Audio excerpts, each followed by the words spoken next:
各位深夜刷视频的观众，大家好，我是三更老姜。新年刚过，余温未散，天一黑，那些藏在日常里的诡异故事就该露头了。今天带来《三宅鬼事录》，全是亲历者的第一人称讲述。记住，把灯开亮，被子盖紧，耳机音量别太大，听完保准让你觉得身边的空气都凉飕飕的。胆小的现在退出还不晚，不怕的跟我一起往下听。第一个故事，北京四合院里的红鞋子。我叫小李，土生土长的北京人，家里在二环里有个老四合院，是爷爷传下来的祖宅，青瓦灰墙，雕花门楣，一住就是3代人。院子不大，前院连后院，中间隔着个巴掌大的天井，天井里种着棵老槐树，树龄比我爷爷还大，枝桠歪歪扭扭地伸着，遮了小半个天井的光。2020年夏天，我爸妈要去云南旅游，说是结婚20周年纪念，留我一个人看家。那时候我刚大学毕业，在家待业，仗了年轻胆子大，一口就应了下来。大妈走的第一天晚上，我睡东厢房，东厢房紧挨着天井，窗户没装防盗网，就糊着层发黄的旧纱窗，风一吹，纱帘晃悠悠的，跟人影似的。半夜2点多，我正睡得迷迷糊糊，突然被一阵声音吵醒，他的不轻不重，节奏很慢，像是高跟鞋的鞋跟一下一下擦在天井的青石板上。那声音太清楚了，一下一下敲在静悄悄的夜里，也敲在我耳膜上。我翻了个身，心里嘀咕，谁家姑娘这么晚才回来？我们这一片都是老住户，邻居大妈大爷们睡得早，年轻人大多搬去了新小区，剩下的几家没听说谁穿高跟鞋啊。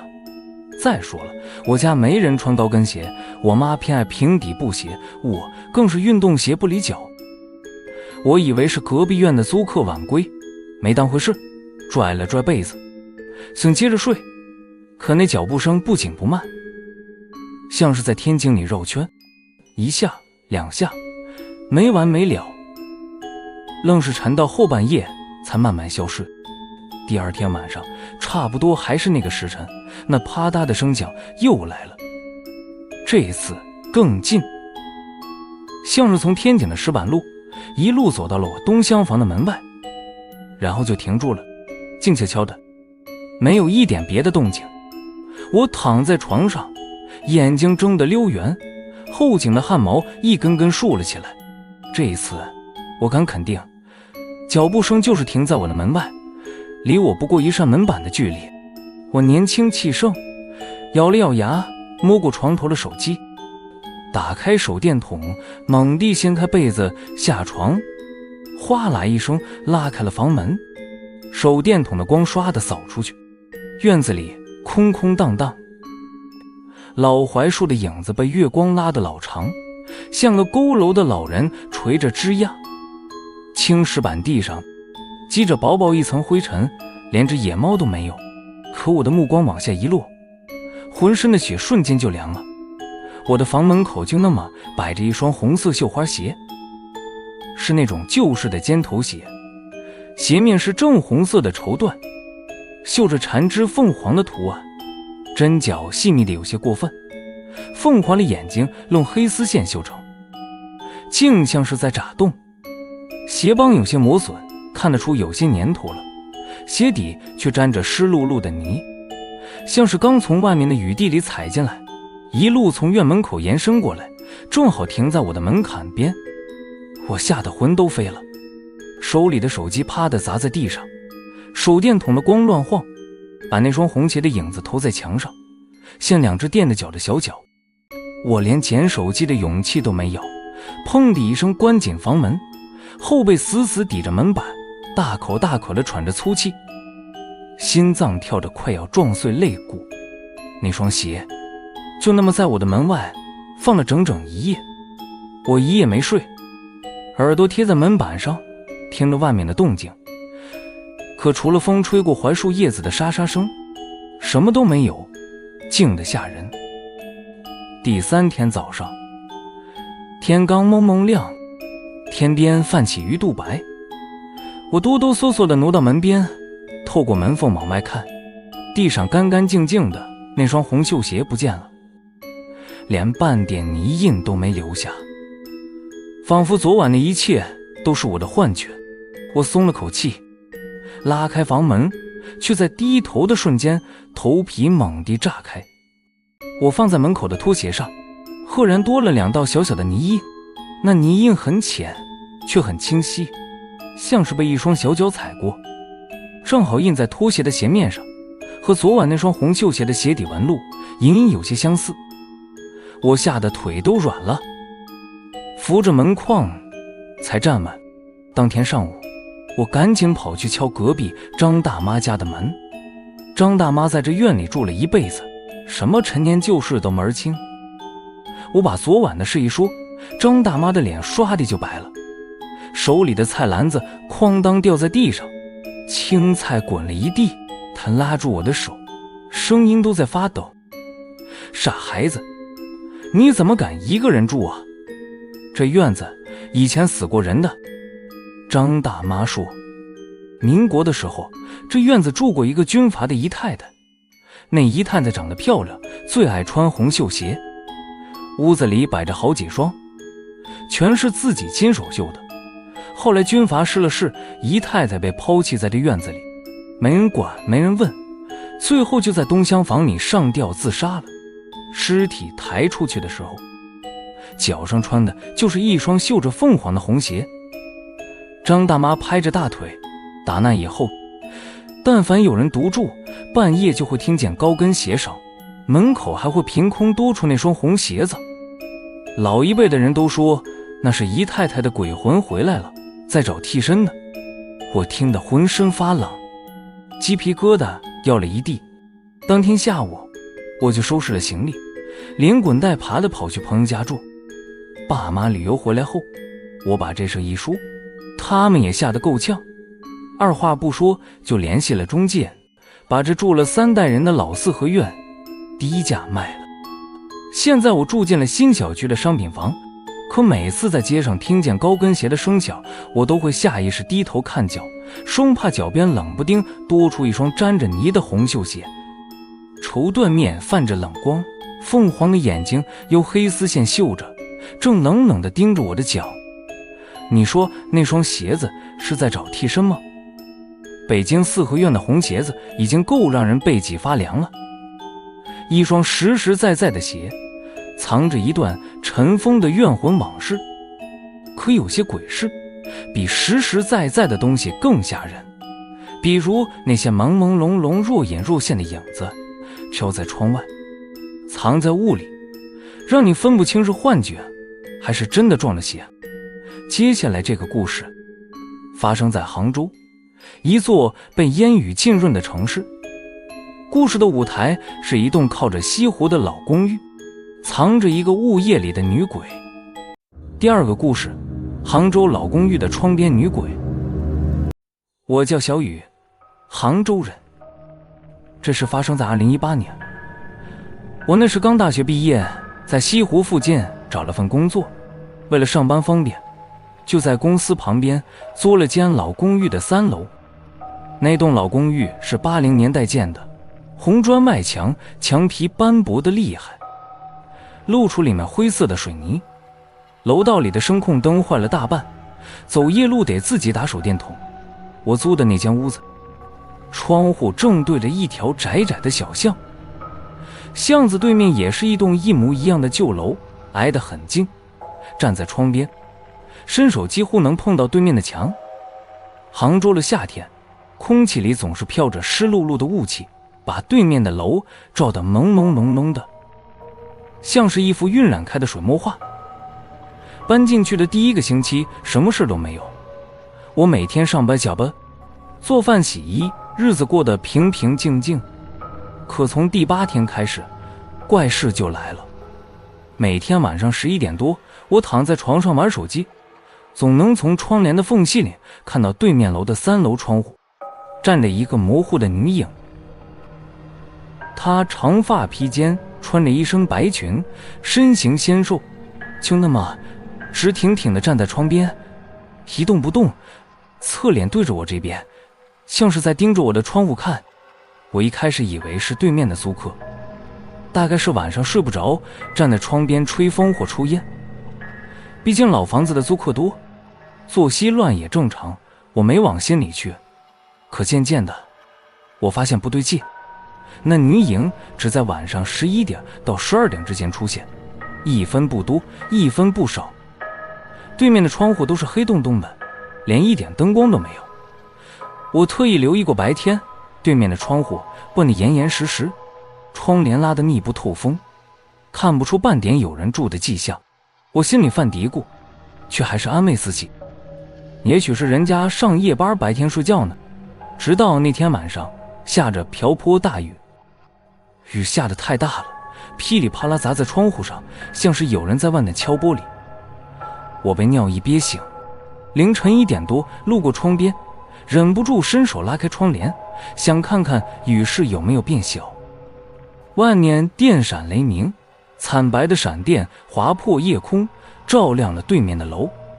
我一眼就看见了那个女影，她还是站在对面3楼的窗边，白裙被风吹得飘了起来，长发凌乱地贴在脸颊上，雨水噼里啪啦打在玻璃上，她的轮廓在雨雾里朦朦胧胧的，像个易碎的纸人。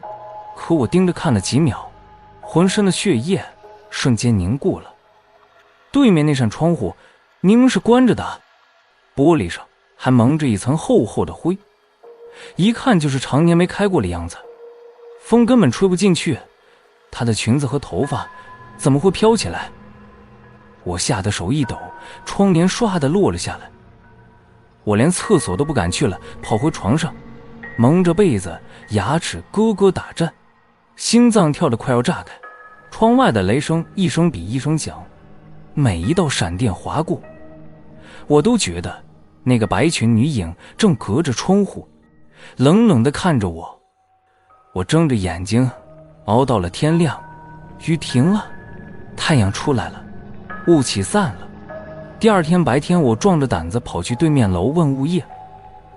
物业的老大爷坐在门口晒太阳，听我说完，慢悠悠地抽了口烟，吐出的烟圈飘在我面前，带着一股呛人的味道。姑娘，你看错了。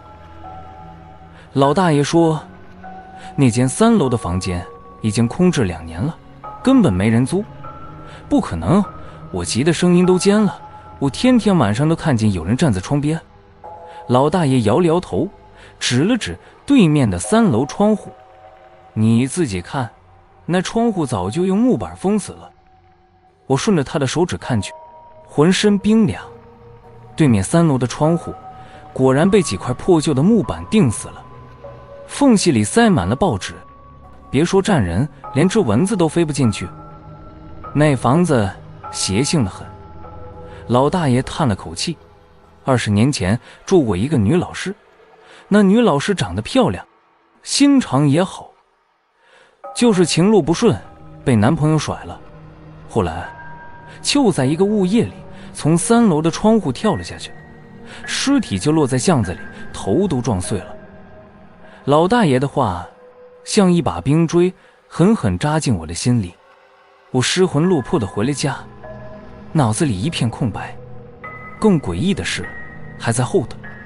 从那晚起，我自己房间的窗户每天晚上都会起雾，一到11点，外面哪怕是晴空万里，玻璃上也会慢慢凝起一层薄薄的水汽，像一层白色的纱，然后一个纤细的女人手印会慢慢浮现出来，像是有人从外面把掌心按在了玻璃上，那手印的位置正好和3楼窗台的高度对齐。那手印很清晰，指尖细细的，指甲长长的，透着点青白色。手印会顺着玻璃慢慢往下滑，从窗沿滑到窗底，像是有人在雾气上一点点画着什么，又像是有人在外面慢慢往下坠落。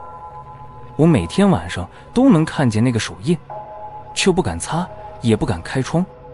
直到有一次我实在忍不住了，那天晚上又是大雾天，巷子里的路灯在雾里晕成一团团黄月，能见度不足5米。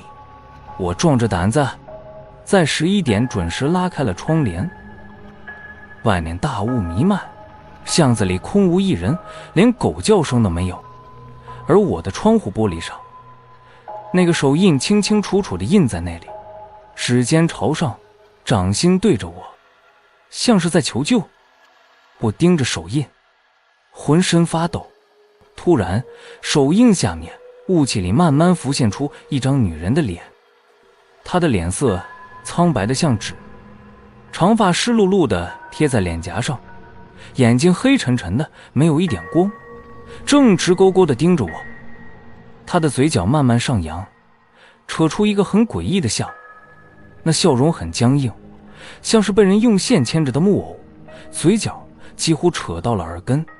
我尖叫着跑出房间，连鞋都没穿，光着脚冲到楼道里，缩在楼梯口，浑身发抖，直到天光大亮。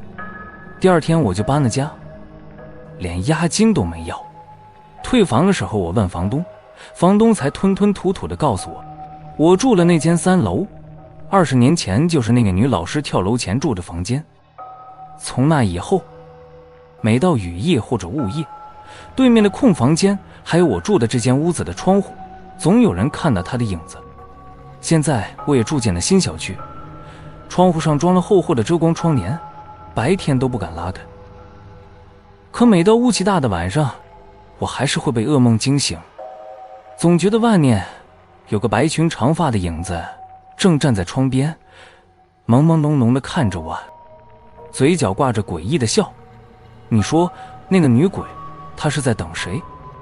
还是只是想找个人陪她一起看屋？杭州雾夜里的白裙影子，藏着20年都散不去的执念。那扇被木板钉死的窗户，至今还映着她垫脚张望的模样。看得见的鬼影尚且能躲，可有些东西就藏在你每天都会撞见的物件里，镜子、梳子、一件旧衣裳，悄无声息地跟着你，让你分不清镜中那个人到底是不是自己。接下来这个故事发生在上海的一栋老洋房里，一面带金边的落地镜照出了另一个我。第3个故事，上海老洋房的镜中人。我叫小刘，上海人。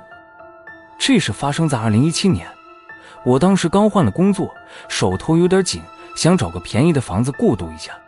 那天我在租房软件上刷到一个房源，静安区的老洋房，3楼主卧带独立卫生间，房租竟然比郊区的合租房还便宜。我当时觉得天上掉馅饼，赶紧联系了房东。房东是个老头，说话慢悠悠的。他说房子是30年代建的，老物件多，木质楼梯踩上去咯吱响，晚上可能有点吵，你要是不介意就租给你。我那时候光顾着便宜，想都没想就应了下来。搬进去那天我才知道这房子有多老，红漆木门，雕花楼梯扶手，墙上贴着泛黄的壁纸，踩在木质地板上，像是随时会塌下去。3楼的主卧很大，带个小阳台，阳台上种着几盆半死不活的月季。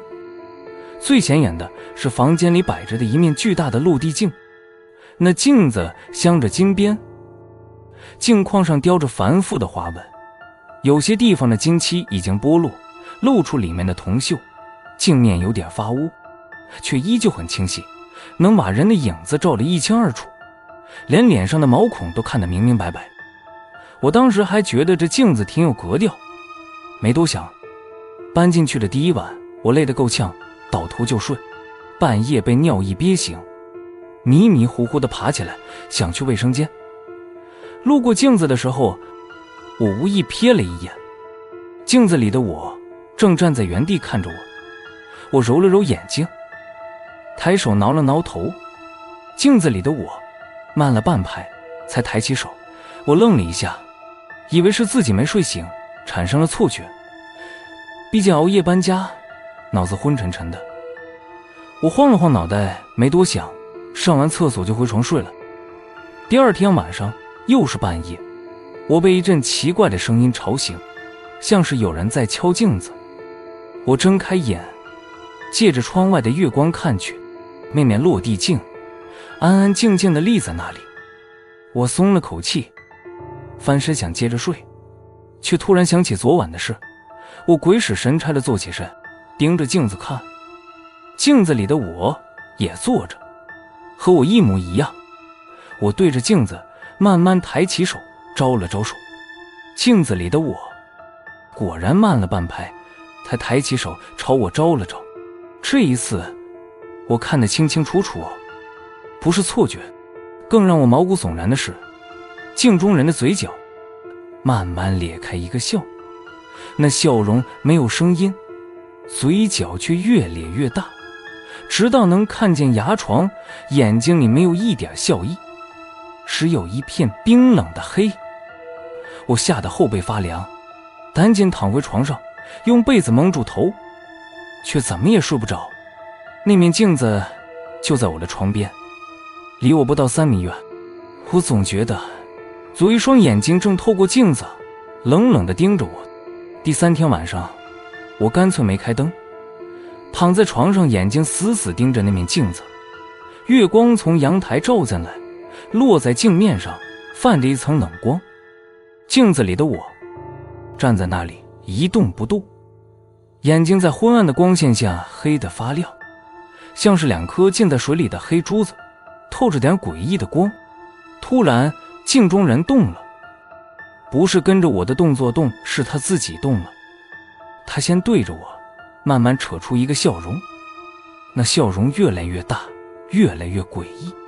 然后他一步步朝着镜面走了过来，他的脚步很轻，像是踩在棉花上。他的手慢慢抬起来，按在了镜面上，掌心贴着冰冷的玻璃，像是要从镜子里爬出来。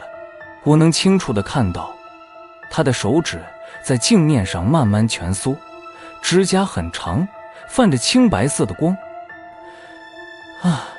我再也忍不住了，抓起床头柜上的台灯，猛地砸了过去。